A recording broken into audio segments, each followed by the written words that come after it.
Hello, everyone, and welcome back to Losses Above Replacement, the best baseball podcast to grace your ears.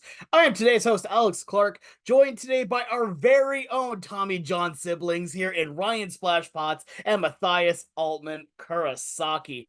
My main man, how are we doing on this fine Wednesday afternoon?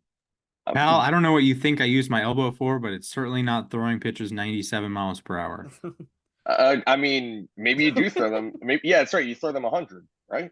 Exactly, obviously, No, yeah. I I throw mean, rising curveballs at 100 miles per hour. I mean, this is exactly. fair. Yeah, curveball with a little bit of Yeah. rise, but at Also, 100K, yeah. shout out to whichever Rogers brother hit the guy in the face on a pitch that he swung Oh, at. Tyler. Yes, That that Tyler is is the Rogers. crazy. greatest moment in baseball history. I would take that. I would watch that over and over again. I would take that over Braves World Series. Okay, maybe not that far, but I would I take was it over about to beating the say, Mets today. That was brilliant. That was Um, dirty. His sliders, yeah, insane. his slider's nasty. Yeah. Yeah. I don't know how you hit that. Granted, I don't know how you hit anything in baseball, but still, I, Theoretically impossible. Yeah. Yeah. yeah. I'm going to the retirement ceremony of a guy who threw pretty hard and threw a pretty nasty curveball, Dwight Gooden on Sunday. I'm going Oh, so I'm going yes. on Saturday where they're doing a Dwight Gooden moving arm bobblehead giveaway. And then the next day I'm going with my dad and my brother to the Dwight Gooden retirement ceremony. Mm. That I is mean very that dude cool. was nasty back in the day. But yeah, a lot of baseball for me this week. I went yesterday to the Yankees Marlins game, which was pretty fun. Tickets were relatively cheap. I am once again pleading for the concession prices to drop because it is insane. I'll just say that much. But yeah, I'm doing all right. Finally was a little spring like these last couple days. Yeah, no, definitely. We're finally getting some really good weather over here, which is good for me because I'm going to have my first ever golf tournament this Saturday, and I'm very excited for that. But yeah, no, I've been playing a good bit of golf lately, but like I'm trying, like, as much as I want to keep watching the Mariners are making me continuously sad as of late. I will say on a little fun note with the eclipse that happened, the Mariners did post their graphic. They got like destroyed in that game. So they're Oh just like, yeah, dang, the eclipse blocked the score. I wonder what it was. yeah. That was good. The That was Eclipse fun. got some great tweets, and It did. I had one great and horrible and no good and awesome weekend. So congratulations, Justin and Alyssa, by the way. Fair enough. Yeah. I also celebrated my 30th on Happy Yes. belated, Happy pal. belated, Monday. You're Mr. so Clark. old. Yes. You are I'm so a Wow. old. very Yeah. I'm a very old man. I I'm could, turning 24 a week from oh tomorrow. my god. So yeah. Oof. You guys and everyone here wonders who's the youngest and who's the oldest. It's not even close. Yeah, I win. Yeah, I know I win for being the oldest. My Yeah, joints yes. hurt saying that. Anyway, How did it feel going to school with dinosaurs? it was You really gotta cool. I wonder. had a T-Rex that would carry me around to classes because obviously my ass ain't walking. But I anyway. feel that. It'd be like that. It do be like that. Anyway, what we wish it don't be like is how Major League Baseball right now has been going on with arm injuries. And I'm getting to a sad tone because we're in the first couple weeks of the season and we already have a list of several pitchers that are down with elbow injuries, some requiring Tommy John, some not. But this is becoming an epidemic in baseball right now, especially with the recent news again for guys like Garrett Cole, Josiah Gray, Shane Bieber, Spencer Strider. Like, the list is enormous. And we still have a few guys that are also recovering from Tommy John in 2023, even.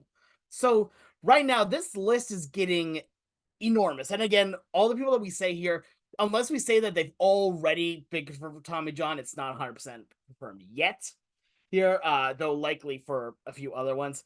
Gentlemen, this is bad. Like, this is making the game feel so weird. Like, where you have all these top arms here that are all going down. It feels like simultaneously. At this point, it doesn't feel like coincidence anymore.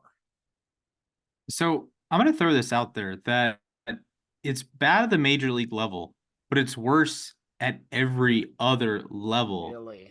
You have college arms getting Tommy Johns at an absurd rate. You have high school arms getting Tommy John at an absurd rate.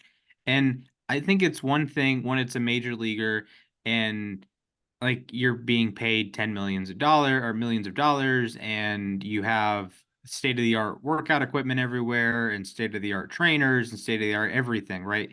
But there's like 15, 16-year olds that think that Tommy John is a good way to increase velocity, a good way to be a better pitcher. Oh yeah, if I get Tommy John now, then I'll be better immediately. And if I get a second Tommy John, I'll know what the process is to recover from that. And it's just like a trickle down of it'd be one thing if the major leaguers had the most Tommy John injuries, but minor leaguers get it all the time. College guys, even high schoolers, and that's really tough. And there's really like no solution to it because you pitchers have worked. I read a thread from Alex Wood that if you had a good work ethic, a great work ethic in 2012 when he was coming up, you were like pretty outstanding. Now, if you just have a good work ethic, a really good work ethic, you're the quote unquote first one in, last guy out type. Everyone and their brother does that. So you are competing with guys who are, pumping 99 and doing this and have crazy spin on their breaking balls and do all these weird things. And it's just like the human body's not meant to do that. And there's no solution because if you a couple hypotheticals I've seen, expand the rosters. You are diluting the pitching. Teams wouldn't want to do that. Well, institute limits on how many pitches you can throw. That's going to make it even worse because you're going to do even more max velocity. There's a reason relievers generally throw harder than starters because their outings are shorter. So if you're saying, oh, well, starters, instead of throwing 100 pitches generally, let's throw them at 80. Well, they're going to go harder for those 80 pitches or harder for those 75 pitches. So you are defeating the purpose there. And there's just no winning here. Yeah, so I think, to what Alex Wood said, I mean, he has a lot of good points. I mean, about, the off-season stuff, I think. But I remember also Dan Heron tweeted it that, every video you see, I feel like, it's a guy, getting hyped up by his team, trying to spike a weighted ball as hard as he can. It's like, well, that's how you end up getting hurt. And I think that the sport as a whole, and Chris Bassett said this too when he was interviewed, they've become so obsessed with velocity that's all young pitchers especially are chasing. And, just because you throw hard doesn't necessarily make you a good pitcher. I'll just say that much. I mean, I love Pitching Ninja. I think he's got a great account. But he's posting these videos of all these sick pitches, and then you look at their line, it's like, oh well, they gave up 7 runs in 3 innings. Like that wasn't actually that good. But they had one good pitch. Exactly. But then you look at the velocity leaderboards, and a lot of the guys, with the exception of Shane Bieber, I feel like a lot of the guys who are getting the surgery are the harder throwers or the guys dealing with elbow injuries. They're all in like among the leaderboards in fastball velocity. And even Bieber went to Driveline this offseason and his velocity increased. He looked great through 2 starts, and then he had to get Tommy John. So I don't know if there is a solution because, yes, there are benefits to throwing hard. But I think we as a sport, as fans, we've almost been too captivated by this whole velocity concept that it's leading to, that's all people want to pursue, and then they get hurt. Yeah. I'm going to bring up something that Greg Maddux talked about years ago, because believe it or not, when he was drafted, he threw pretty hard, actually.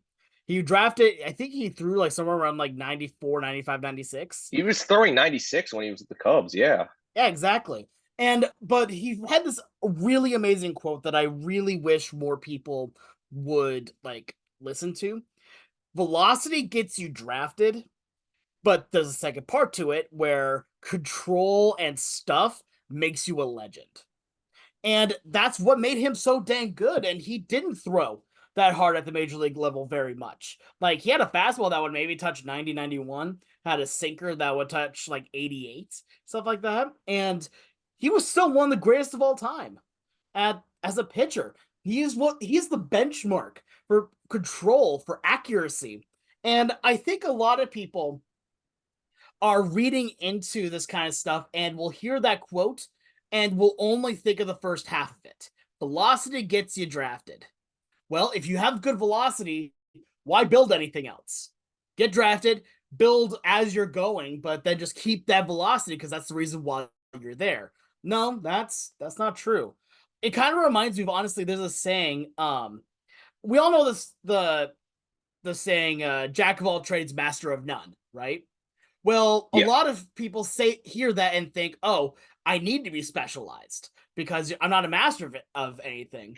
The rest of the quote is Jack of trades, master of none is better than someone who can only do one thing. And that's what Major League Baseball is starting to become pitching wise. But on the flip side of it, I kind of get it. Because right now, when you look at it from a scientific point of view, right, the less time that a hitter has to react to a fastball, to a pitch like that, the better it is. Because when you take a look at it, it takes less time for a fastball coming in at like 95, 96 to get to from the hand to the home plate to the catcher's mitt. It takes less time than the blink of an eye. Like, that is theoretically hard, like, one, hard to hit, but at that speed that it's going with how close it is, the human eye legitimately cannot even recognize the ball. So they have to make their decision way earlier in the throwing motion. And so you have to try and figure out, okay, well, what's more valuable? Being able to just throw really, really hard or try to fool them with stuff that they can see? And the answer to that question, or at least what it's been now for the last little bit, is it's harder to hit a pitch you can't see. Like a curveball, you can see a bunch of times and then maybe try to get the breakdown on it. A fastball you can't see, there's not much to work on there.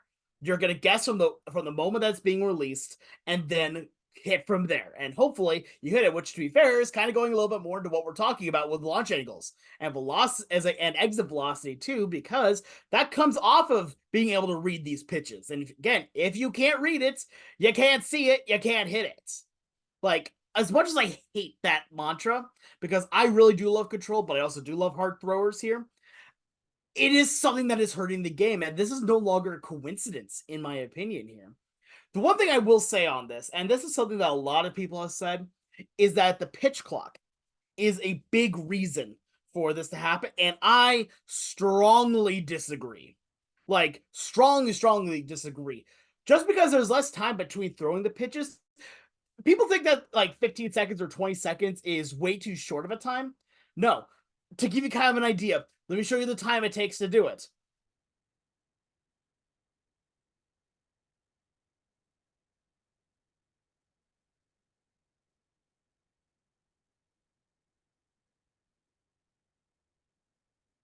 That was 15 seconds. You don't think a pitcher can get the ball, get back in their motion, let their arm rest for a second, here, get the call through the pitch comm, and then deliver the pitch before that time? No. Like, that's my point here, is that it has nothing to do with it. The only thing it's done is it's made the game go faster, which has made the fans enjoy the game so much more. Like, again, people get bored of seeing 3.5, 4 hour games. We don't as much because we are heavy baseball people. But if you're trying to build in that fan base, if you're trying to regrow it the way you are, you have to keep that.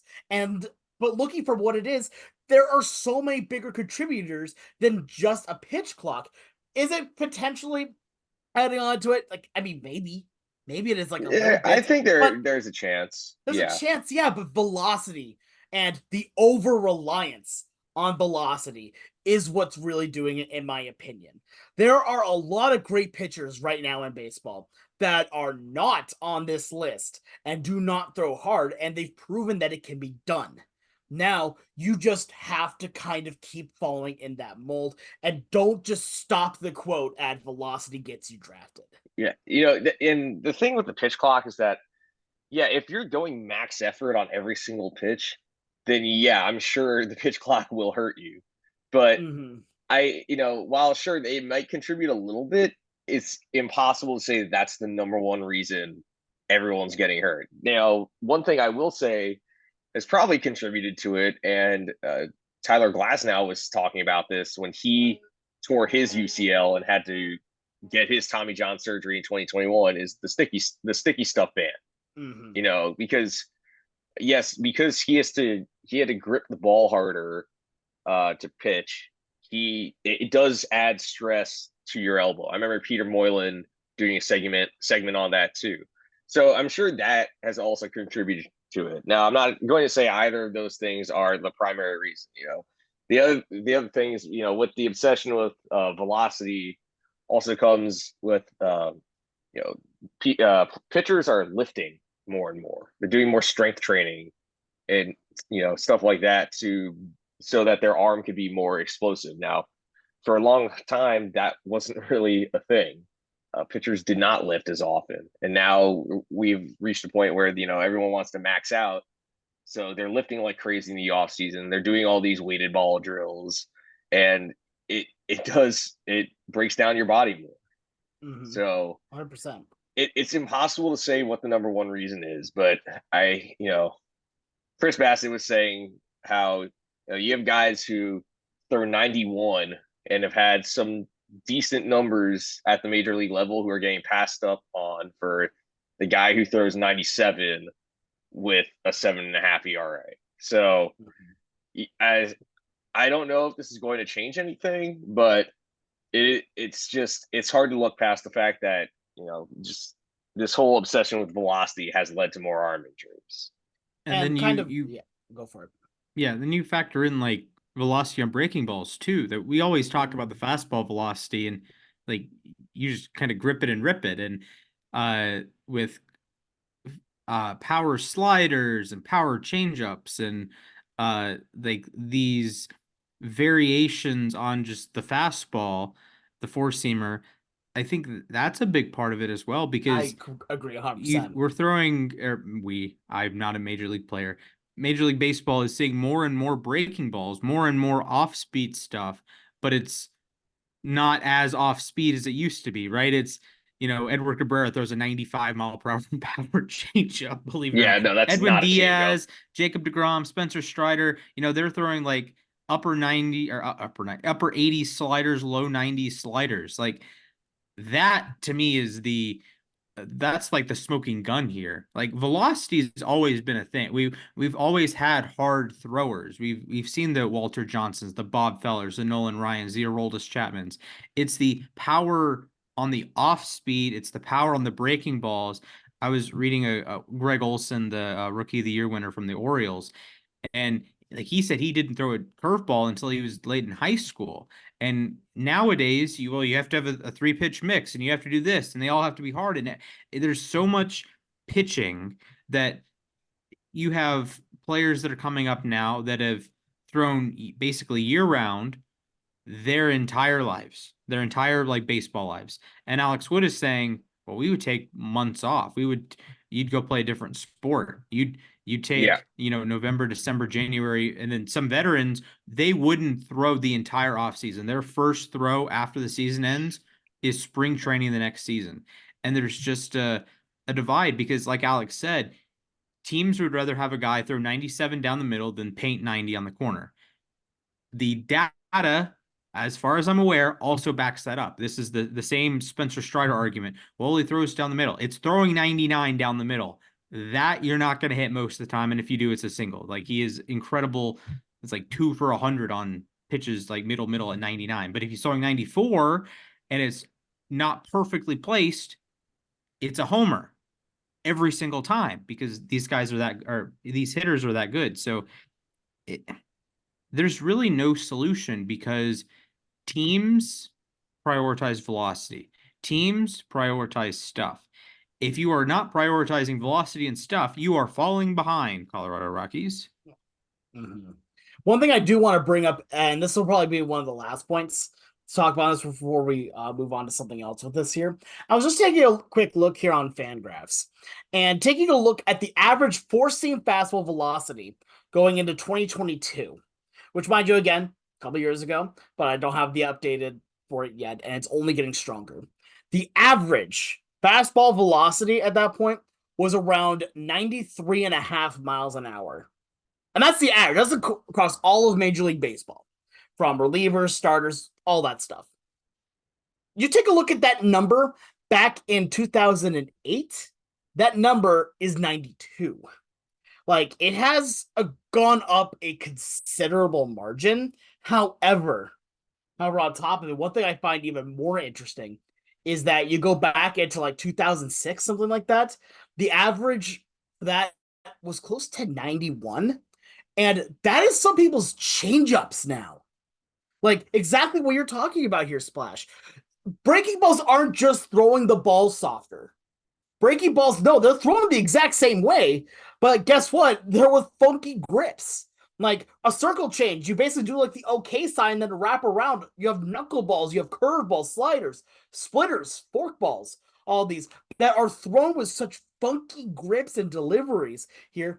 And all of those cause even more stress on your elbow because a normal fastball thrown is probably the most natural grip you're going to have. Like, I throw a two-seam fastball when I play, and for it, it's how I would just throw a baseball normally. Grip it along the seams and go.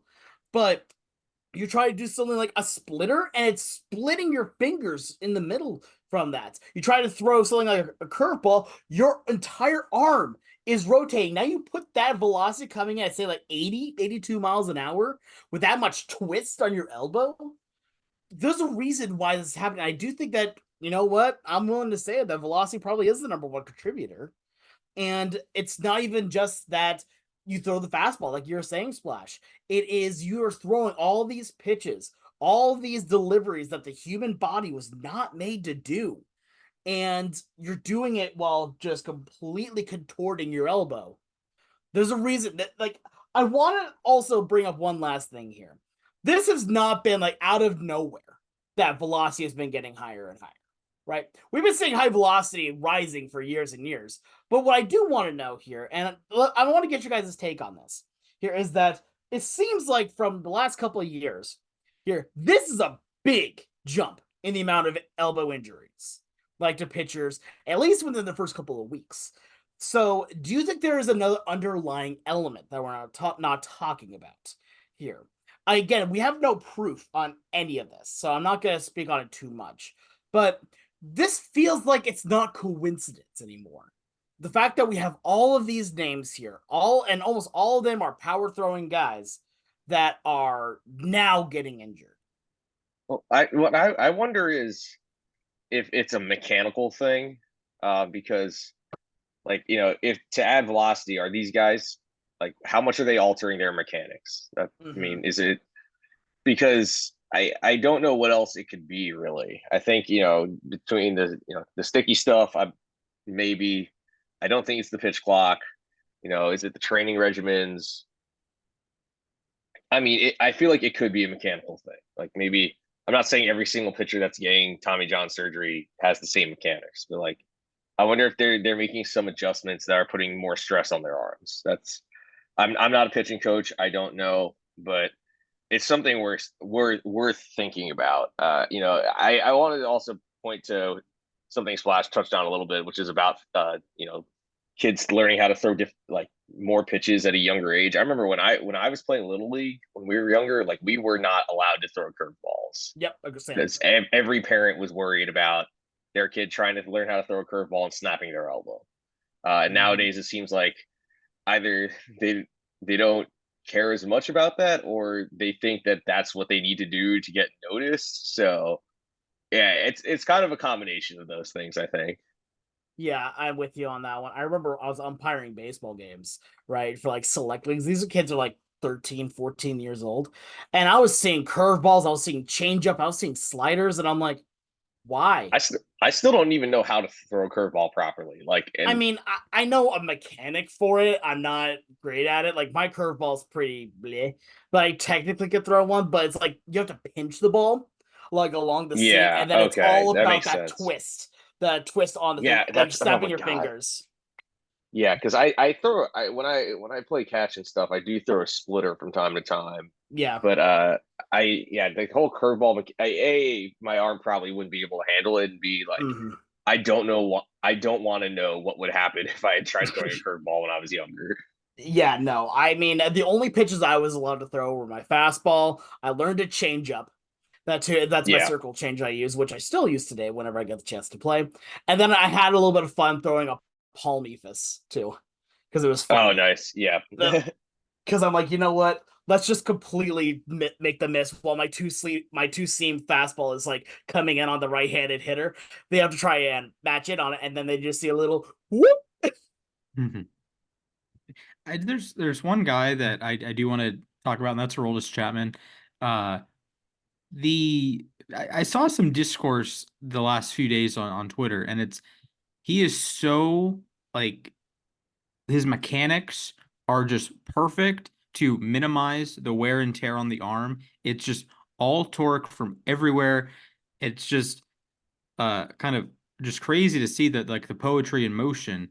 And then you have other guys that throw hard and it looks like it's just arm. I know it's not just arm. There's like say Spencer Strider, for example, has crazy quads, right? And these are like fine-tuned machines, right? The pitchers. But there are some physical freaks in baseball, like Aroldis Chapman, who's 6'4" and built like a tank, that he can throw 101 every year for 15 straight years. While, Spencer Strider is 6 flat and under 200 pounds. And while has an incredible work ethic and this, that, the other, he's not 6'4" and built like a truck like Aroldis Chapman is. And I think that's something that the outliers will always be outliers, the Nolan Ryans of the world, right? And Greg Maddux on the opposite end of the spectrum with the control and the pitch mix and having great umpiring, by the way. Yeah, good job, Braves. But I think now everyone in baseball is trying to be the outlier, and I think that there will continue to be outliers. There will be Chapman types that throw easy 101 and it looks like there's no wear and tear on the arm. There is, of course, but it looks like he spreads it out everywhere. And like speed kills. If we say it in other sports, there's a reason that John Ross, Bengals draft pick, went in the top 10 after breaking the 40-yard dash record. There's a reason football teams take chances on fast players at every position because you can't teach speed like that. And in baseball, we are trying to teach velocity, and it's working to get them up to the majors, but it's not working for sustainability reasons. But it almost has to work for sustainability reasons because that's the ideal pitcher. The ideal pitcher is one that throws as hard as possible all the time. And that's just a tough place to be, you know. Yeah, or just play MLB The Show and make sure you use a 4'3" sidearm lefty switch hitter that That could throws throw 102 miles per They hour. could throw 102 with a 55 mile per hour knuckleball.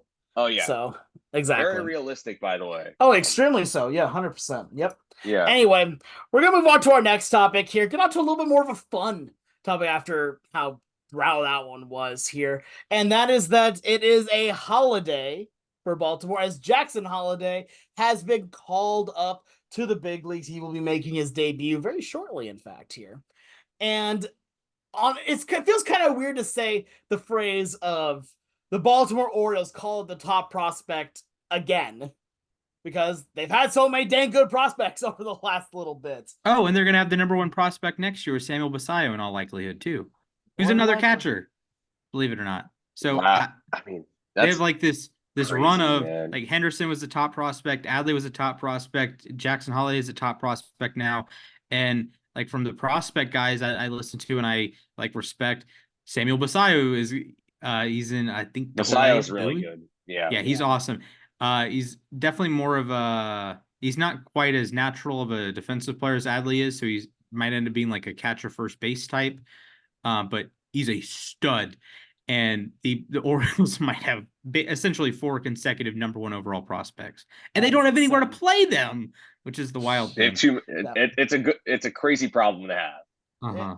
I mean, it's a good problem to have, though. Yeah, Oh it's yeah, like that's I'd why you rather have. trade DL Hall and Joey Ortiz, and I didn't think of anything of it. It's like, hey, if you're a kid and you go to school with Cheetos and you don't like Cheetos and you trade it for something you do like, that's a win trade. If you're the Exactly. Yeah. Orioles and you have DL Hall that isn't going to be used for you, and Joey Ortiz, who is blocked by everyone and their brother, go get Corbin Burns. Corbin Burns isn't getting blocked by anyone. Yeah, no, 100%.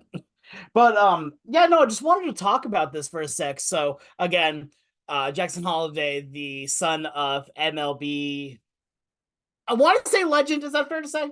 MLB Yeah, legend Matt he Holliday? was a seven-time All-Star, Yeah. yes, World and Also, Series batting World champion. Series champion, second MVP exactly. in Okay, I just 07. wanted to make sure that I was okay Yeah. in saying that. But yeah, no, Jackson Holliday being called up here will wear number 7, which is very interesting here. But I want to bring up something I just found because I think that this is just really cool here. Is that the last person to wear number 7 for the Orioles was Cal Ripken Sr. Here, he was the last one to wear number 7 for them, and the Orioles asked the Ripken family whether Jackson Holliday could wear number 7, and their response was, "We are thrilled that Jackson wants to wear number 7." And I'm like, Yeah, it's that's awesome. awesome. That's so cool. I love that. And he's going to be really doing Baltimore proud on that. Like, I was taking a look at his stats as well for while he was in the minor leagues, right?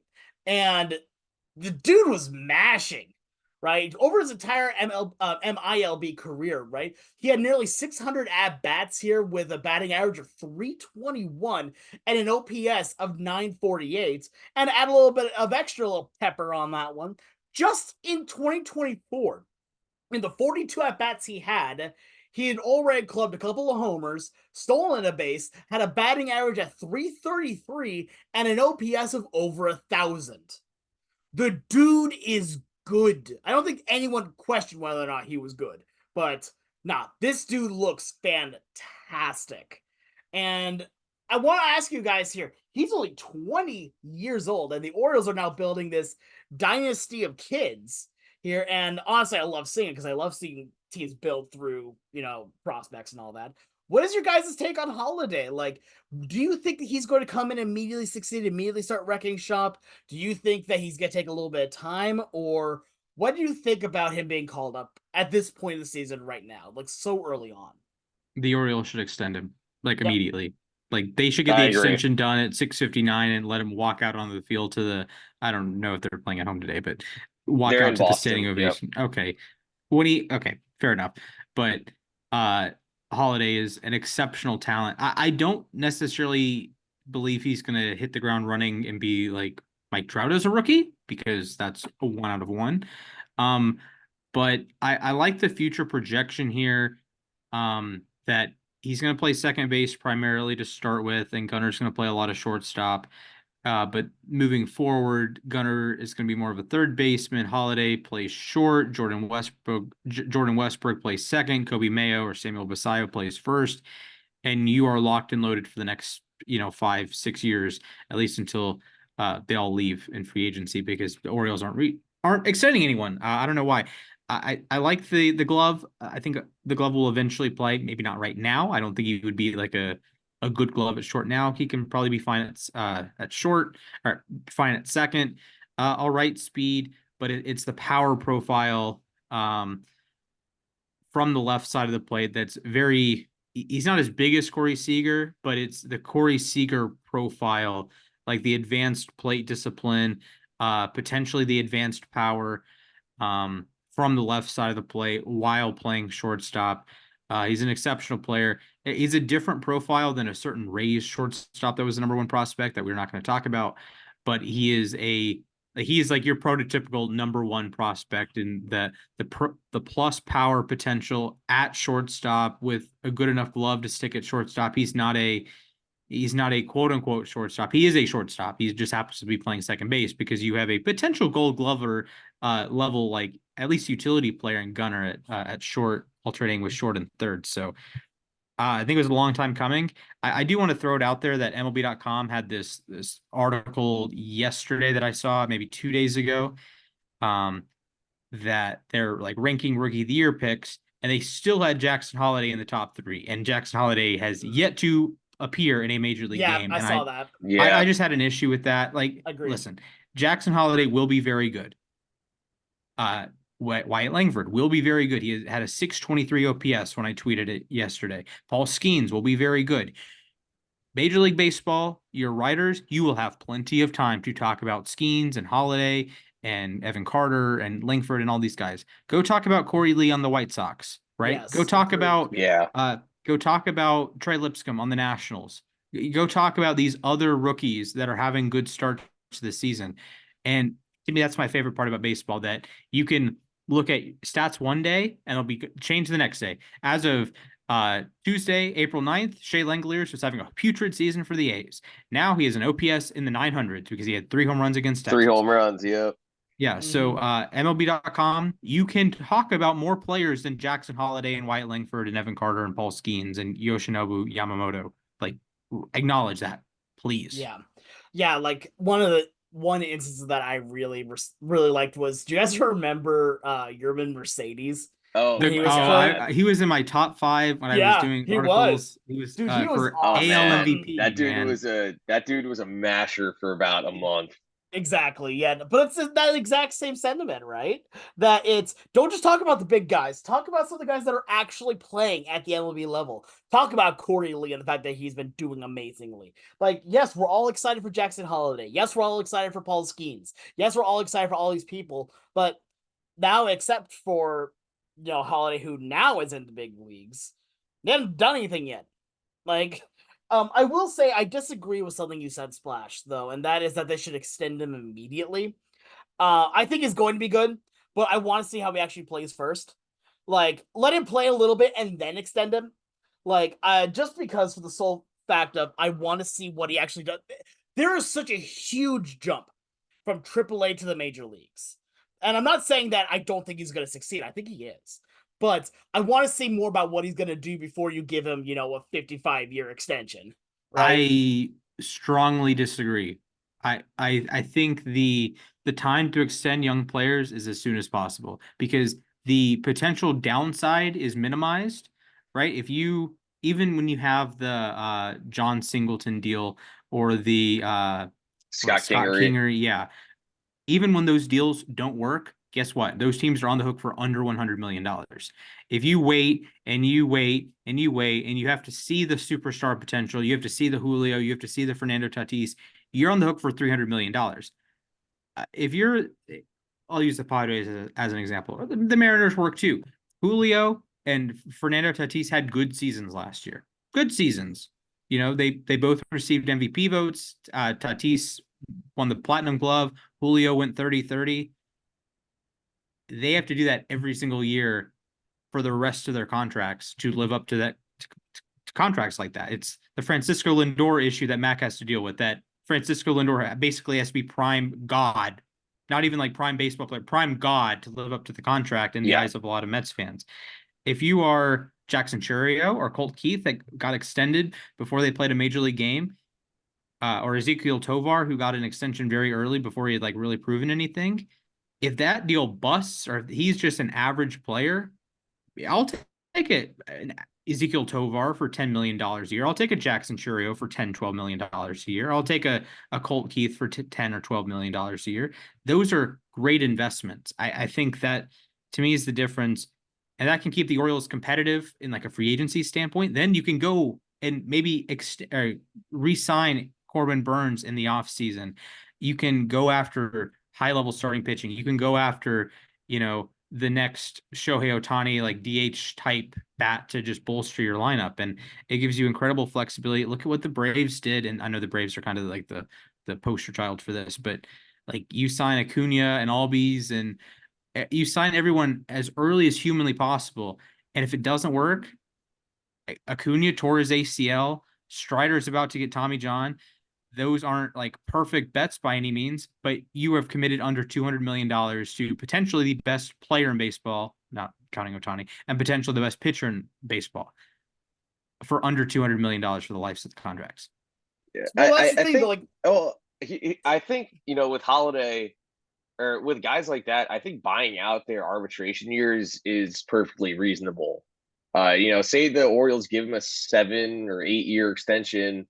Then you don't have to go through the arbitration process when he, all of a sudden, is an MVP winner. Then you owe him what, 25-30 million in arbitration.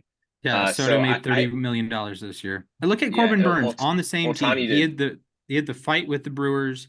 That's a Yeah, very exactly. outlier Yeah. situation, but for some players, that butting heads with the team itself is not healthy. So if you say we're going to give you life-changing money today, and let's say it's 8 years for $100 million, 8 years for $120 million,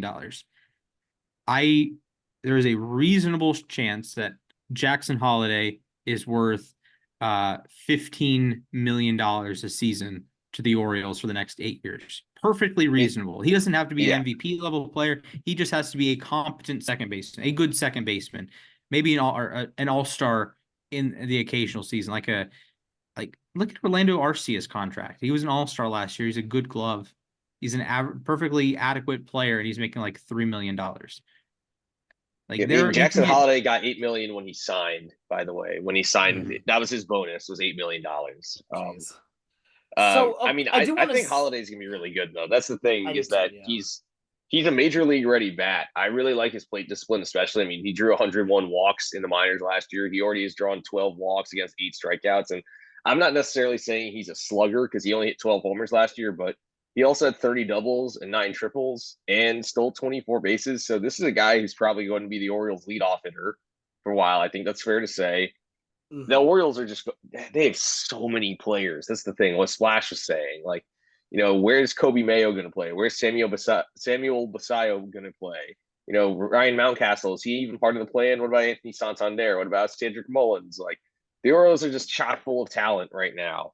They need more pitching. I'll tell you that much. But I mean, first of all, it's another player who's the son of a player I grew up watching, which is insane to me.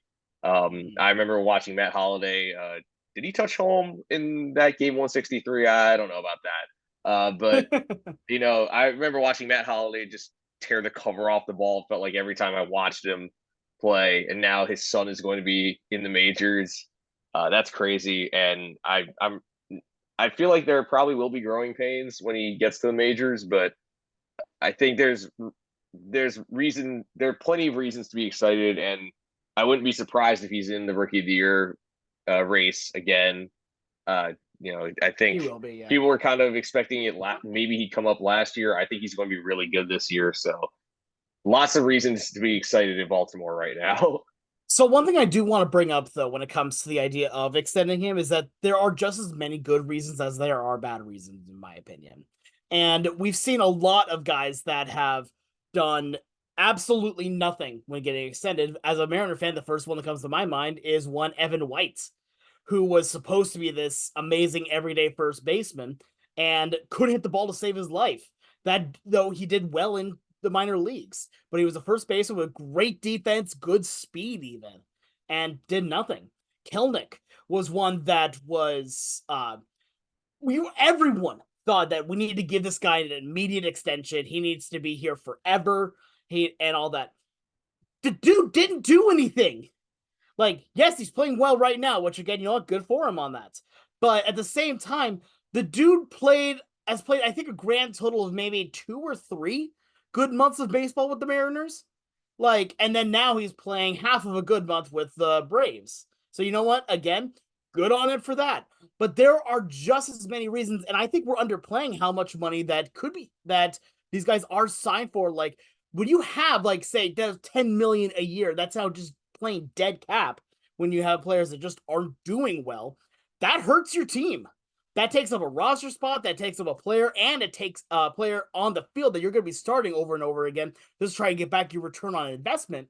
And then now you have just the money you're not going to be able to sign other players with, and you're going to be locked up with them for a very, very long time. So one of the reasons why I like Julio's contract after all this, they let him play out for half a year, showed that he's everything as advertised, and then gave him a contract that is also very incentive-based.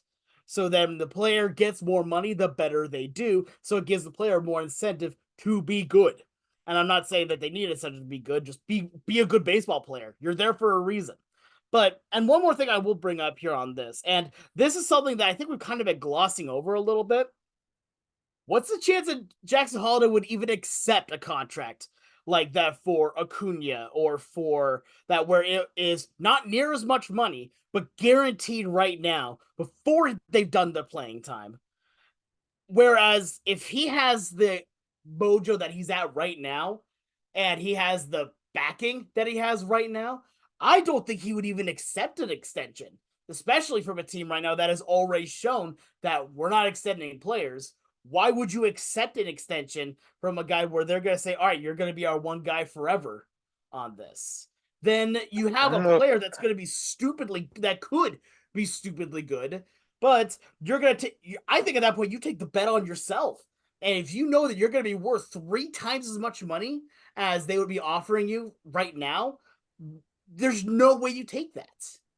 I mean, it's also So the whole thing though that you have to go through the arbitration process though if Mhm. you don't take the extension, and that's why I think they would go for the guaranteed money instead of trying to do this whole negotiation game every off season and trying to see how much money you can get. Also, the during a player's like rookie contract, I guess you can call it, they make such little money in those first Mhm. 3 years before they reach arbitration that it's I think it's worth it to take whatever the team offers you if you get an extension offer. Because I mean, I think, what was it, Pete Alonso, when he was a rookie, he made more money from winning the home run derby than he did from playing for the Mets. Like, Which that's is how ridiculous it that's was. criminal. Yeah, no, And I I agree with remember, I that. think, was it Mike Trout became like one of the first players to get $1 million before reaching arbitration. So I think if Holiday gets an extension offer, he would take it. Just I mean, just He purely based is on that. represented by Scott Boras, though, so that throws a wrench Oh, into it. that's not well, going to happen. actually, On yeah. top, Now Yeah. that So is but Gunner, so that, and I think besides Burns is too, so that throws a wrench into it. But even besides the hold Evan on, White contract, Alex. let me say one thing here, please. First is Sure. that aside of it as well, he's also part of the Holiday family, which now has a ton of major league backing to it as well, which they're not strapped for cash in that any does way, shape, or form. doesn't even mention Ethan Holiday, who, Oh, Exactly. according to some people, by the way, Matt Holiday has two sons who are baseball players, and they're both left-handed. Oh But jeez. Ethan Holiday, according to some people, might be an even better prospect than Jackson. So Yeah. So at that's a that point, like, crazy family. that's insane. But yeah, no, at that point, it's like, why would you take the guarantee when you already have a strong bet on yourself? You know how good you are, and you aren't strapped for cash. Like with players like Fernando Tatis Jr., maybe. Let's take that for an example. I remember hearing a story one day talking about Tatis where he signed this deal back when he was still in minor leagues that he would give, I believe it was like 15 to 20% of his earnings away every year in exchange for like this really big, like I think it was like $800,000 at the time, which helped like him get through everything. But now that he's making this egregious amount of money every year, now he's paying back that money like 20-fold. So it's like, okay, well, why not just take a risk, know that you're going to be in this kind of situation for a little bit, say, I'm not going to accept an extension right now. Let me play out for a little bit. Let me show you why I'm worth more. And then it gives the player even more incentive to do that. And teams have already shown over and over again that they are willing to pay out for the big players here. So I think if you're Jackson Holliday, there's no way that you would accept an extension unless it is for 300 plus million. This is a weird off season to have that conversation when the top guys on the market, after Otani and Yamamoto, the Chapmans and the Snells and the Montgomerys of the world, they had disastrous off seasons, and those are all Boris clients, by the way. But I do want to circle back to Evan White. 6 years for $24 million. Woo, a solid $4 million a year for the Mariners. I know the Mariners are like strapped for cash and whatnot, and they have like extraordinary circumstances with the RSNs and everything, but that's $4 million a year, essentially. Like, you can find other baseball players for $4 million, and you can make that work. You can have a defective Evan White and then pay a different first baseman $4 million, and you're going to have the equivalent production of an $8 million player. That's perfectly fine. And with No, you calling won't. up young players and whatnot, like the Evan White contract is as bad as it can happen. That is the worst case scenario, essentially. And it's frankly not even that bad of a deal. It's much It's a much better deal than, say, the Anthony Rendon contract or the Albert Pujols contract. And Albert Pujols was an all-star at times with the Angels and drove in 100 runs in a season. So you have these weird quirks that, yeah, it's a bust of a contract, but it's for $24 million. And that's what I'm saying with the Keith and the Churio extensions, that if it doesn't work, the Tigers and Brewers are on the hook for under $100 million, and they don't have to give out the option years at the end of it. Like if the Acuna deal didn't work, hypothetical world that he tears his ACL in 21 and plays like he does in 2022 for the rest of his career, that's a player you might consider paying $12 million to, a guy that steals, 30 bases a year, hits, 20 home runs a season, brings some pop and energy to your leadoff spot. That's a guy worth $12 million a year. No. No, And I'm not. I think Acuna is an outlier, though. I don't think. I want to circle back to something that you said just a second ago. That going back to the Evan White idea here, that if you have Evan White on the hook for $4 million a year, right, and then you sign another $4 million a year, did you say that if you sign another $4 million player, that the two of them together would make an $8 million, like you'd get your value worth back? Because that's now saying that if you have a $4 million player is doing nothing, then you're signing a $4 million player to play like an $8 million player. Okay, I'm gonna. So average first baseman salary is $8 million right now on Spot Track. We are in a situation that Evan White is making half of the average major league first baseman. Give it. I don't know how his contract is distributed, but over the course of his deal, he would make $4 million a year. That is less than half of what the average first baseman in Major League Baseball makes. Mm-hmm. And I think you can offset the loss in production and offset the cost by having a young player to come up and replace him. And obviously that's not always a 1-for-1, and you're not necessarily going to have like infinite first basemen or infinite players at a certain position, but there are ways to like get cheaper, right? And $4 million is not a big deal. And if you are saying you get a $4 million Evan White's worthless, okay, fine. I think you can probably find a productive enough player or a competent enough player for $1 million or a couple $1 million, whether that's a veteran or a young prospect, that you can have reasonable production without breaking the bank. Like the Mariners with Evan White, reminder, they've been pretty doggone good at baseball the last couple years, despite having that quote unquote albatross, to complete disaster of a contract. Oh yeah, no, I'm not saying at first base, no less. Yeah, Ty France has been legendary. He's been great. Yeah, like the Mariners got Ty France, and as far as I'm aware, Ty France doesn't have like a huge I think he's still in arbitration, and it's just teams can work around the money constraints. But if you are at $30 million a year and he sucks, that's a problem. At $4 million a year and he sucks, okay, you can work around that. You can call it. They were able to offload him. I mean, you can bring in the Mike Fords of the world and cut. Like, how much was Mike Ford making last year? Not much. Exactly. Yeah. And he gave you solid enough production. He did, but again, then at that same point, when you're signing players for their worth, you're signing them hoping that they're going to be that worth or above. You're not signing them expecting them to do worse. And you can't expect them to play too much farther above their value. Like, you can theoretically, I guess, but at the same time, like, it's so much of a risk at that point where if you try to rely on that overall, you're going to get closer and closer to that just middling to below middling, because you're not going to be able to have reliable players, and then you're going to have an ever going circus of, all right, well, I'm gonna have this one doesn't work, okay, get him out, try the next one, get him out, try the next one. You keep doing that over and over again. Now you've eaten up, let's say, like you do the Evan White thing with several different players, right? Now you have $50 million in dead cap. Now you have $100 million in dead cap that you have to try and figure out how to make do to make a championship team with half of your payroll gone.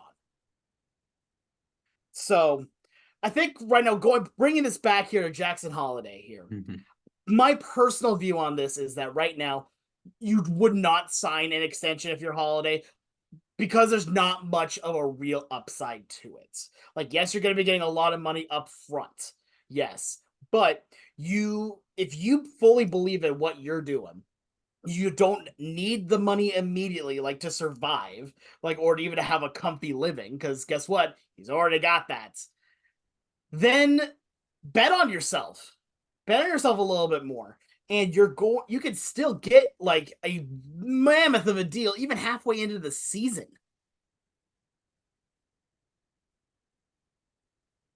Yeah, I'm just looking at Evan White's Fangraphs page, and like this is like the worst case scenario, and he was like worth negative $6 million to the Mariners. Yeah, That's I still loved the him worst case too. scenario. I don't know. Man, I like. But then again, I am a so. Braves fan. They've extended everybody, and that again, even if it doesn't work out, you're not on the hook for like let's say heaven forbid Michael Harris doesn't work out. That's like $70 million over 8 years. Okay. Tough. Fair enough. Yeah, I get that. All right. Any other last things we have here on Holiday before we move on to trivia? He's batting ninth today. Oh, nice. So yeah, just I feel like obviously we've talked about, or everyone's talked about how high we are on the O's offense, but the fact that Holiday's batting ninth today, I get it's his big league debut, but must be nice to have one of the best prospect in baseball coming up and batting ninth. I think the Orioles offense, I'm not questioning in the slightest. I question their pitching staff, but man, I just to see them thriving right now, it's a nice breath of fresh air.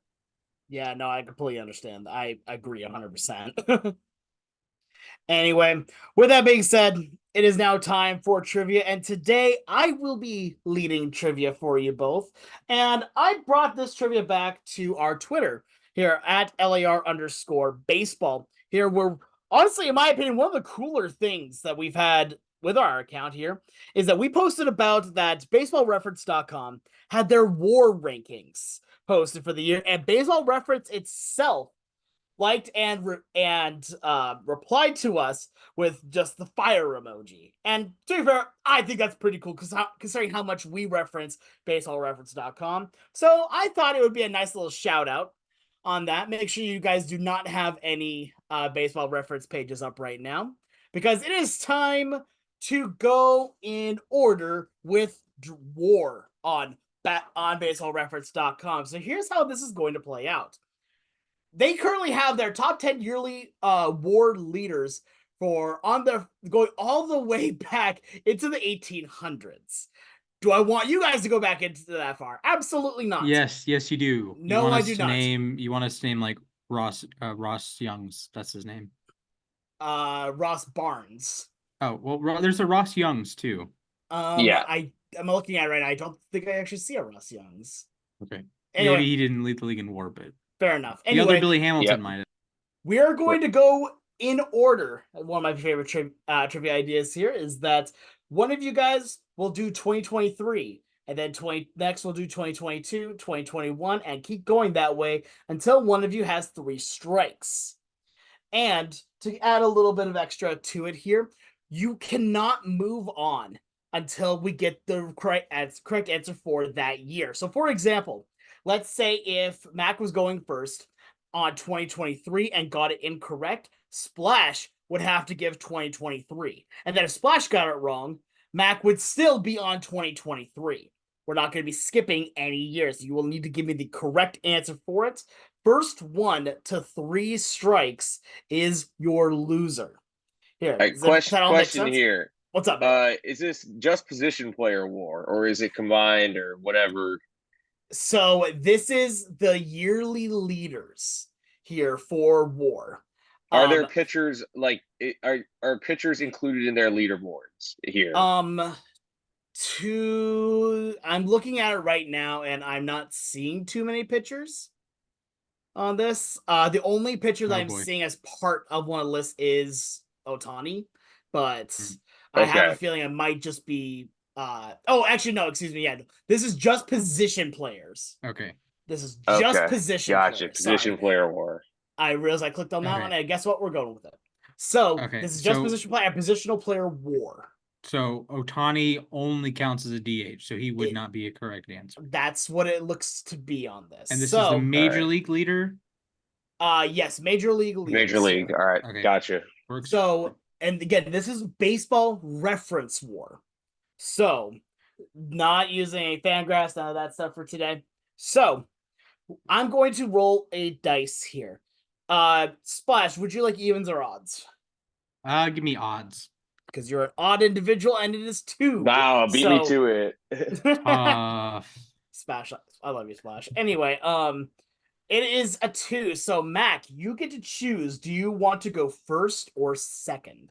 I'll go first. You're going to go first. All right, I need you to give me the baseballreference.com positional player war leader for 2023. If I'm not mistaken, because of his positional versatility, the answer was Mookie Betts. Mookie Betts is correct here by 0.1. Yeah. Fangraphs clears. Fangraphs clears just for this year, though. Fangraphs clears. Yeah, Mookie Betts was 8.3 and Acuna was 8.2. The next closest was Matt Olson at 7.4. Okay, Anyway. maybe Baseball Reference does clear. All right, Splash, give me the 2022 ward leader. That would be one Arson Judge. Arson Judge of the San Francisco Giants is correct. Here, all right, Splash. I'm sorry, Mac, to you with 2021. Oh man, I've already reached a point of oh God, 2021. I should know the answer to this. That's what bothers me. Just position players. Oh man, I'm trying to remember even who won MVPs that year. I know it's definitely not the American League leader or the American League winner. Yeah, National League MVP. It's like I don't know why I am struggling right now with this question. Yeah. Yeah, this one's tough. But I do need an answer from you. All right, I'll just I probably am not going to get this right, but I'm going to go with Marcus Semien. Marcus Semien is your first strike. Yeah, nah. Here, Semien was close though at a 7.1. Yeah, I knew he was high. That's the thing. Yeah. All right, Splash. I need you to give me 2021. I'm going to go with Juan Soto. Juan Soto is also your first strike. Here, he was tied with Semien at 7.1. Oh, is it Fernando Tatis Jr.? That is your second strike at 6.6 war. Oh, all right, Splash. There's one name that you're forgetting. Is it?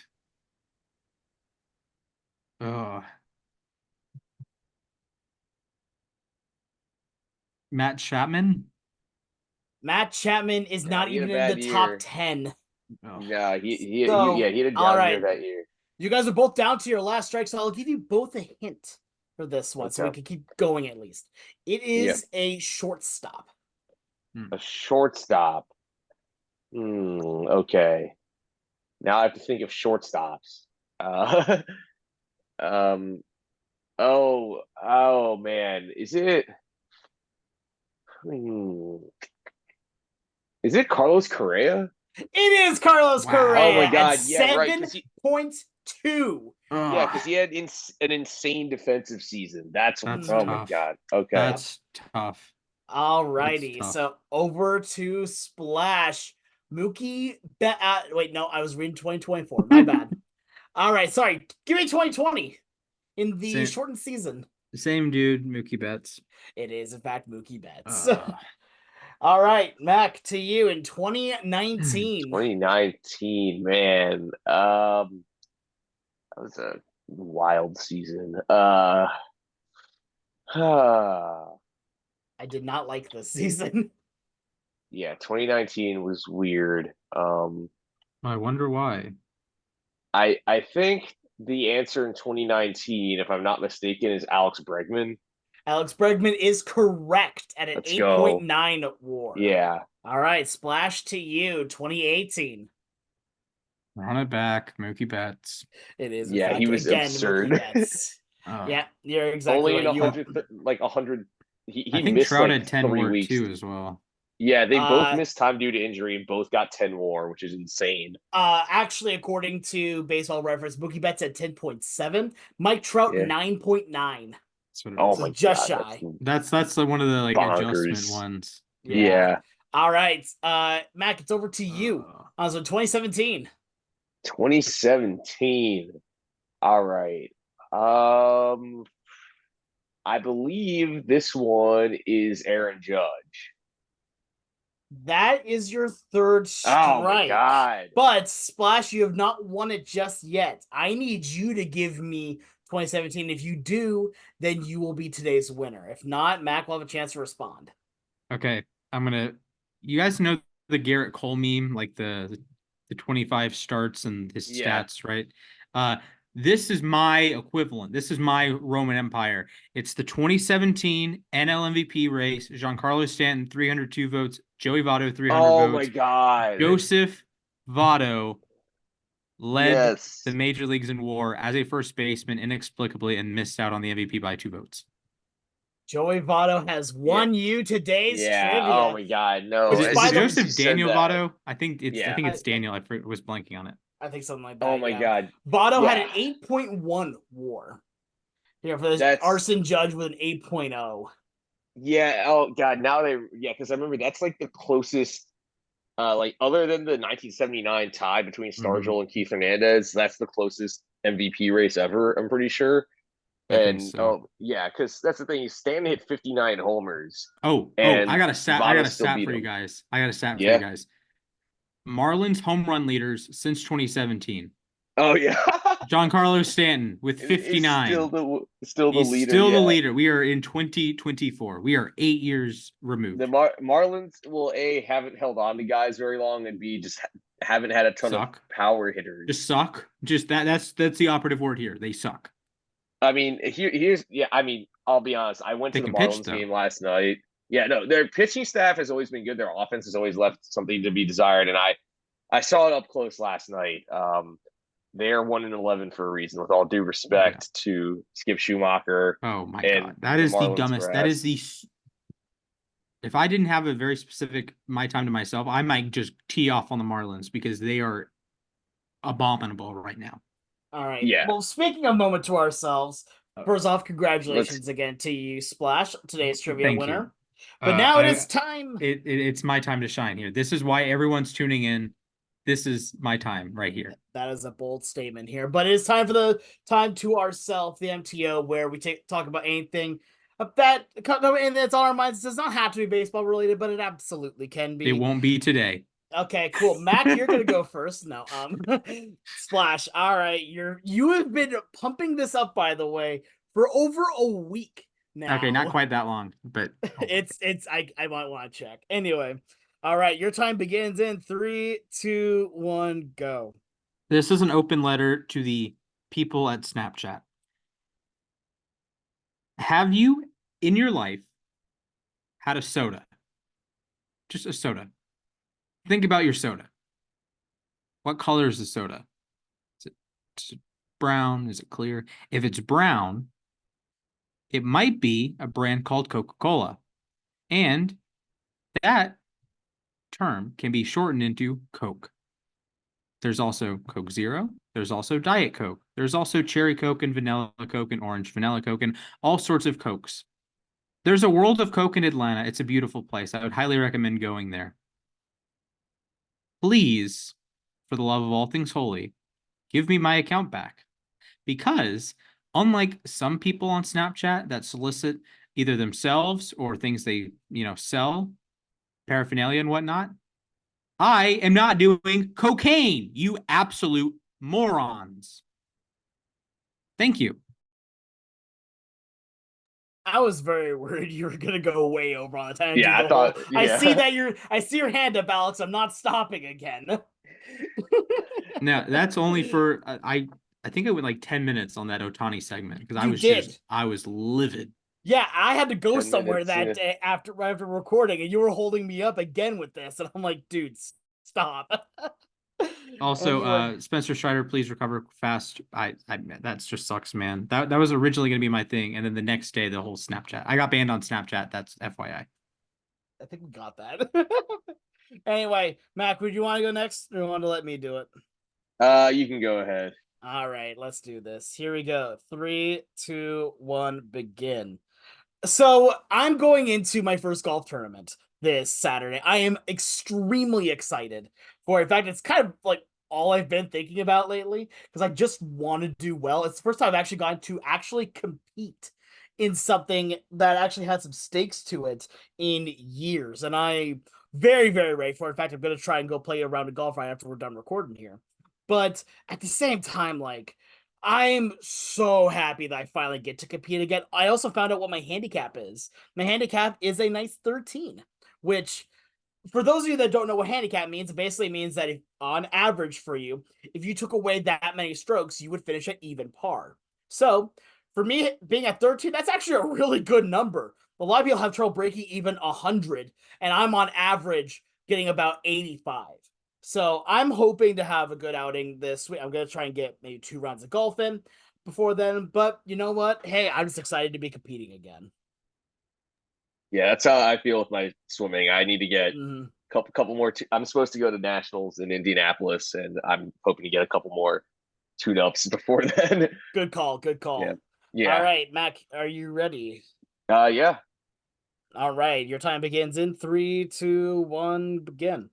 Yeah, so I want to talk about college baseball for a second because my hometown, Columbia Lions, their head coach Brett Moretti became the winningest coach in program history. 362 wins now. He broke the record with 360. He's been there for 19 years now, and the second year he was in charge was the first year I went to Columbia University baseball camp, and I got to work with Coach Moretti for 7 years.